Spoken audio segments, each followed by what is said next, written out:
নমস্কার, আমি অ্যাডভোকেট নৃপেন রায় বলছি, নৃপেন্দ্র কৃষ্ণ রায়।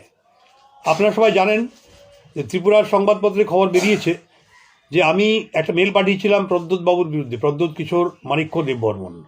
উনি বিদ্বেষমূলক কথাবার্তা বলছিলেন এবং কিভাবে এরকম ধরনের ভারতবর্ষের ভারতীয় সরকারের বিরুদ্ধে কথা বলছেন এবং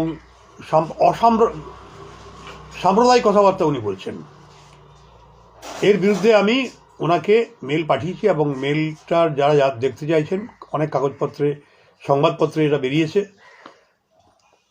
তো আমি সমস্ত বাঙালিদেরকে বলছি, যারা যেখানে আছেন আপনারা জাগরুক হন। বাঙালির অস্তিত্ব কিন্তু, বাঙালির কালচার বিপন্ন।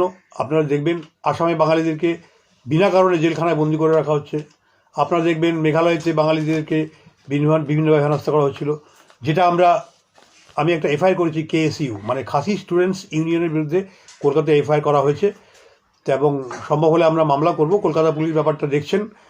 কিন্তু আপাতত মেঘালয়ে পরিবেশ শান্ত, কিন্তু ত্রিপুরায় পরিবেশটা অশান্ত করার চেষ্টা চলছে। এর বিরুদ্ধে আমাদের সজাগ থাকতে হবে।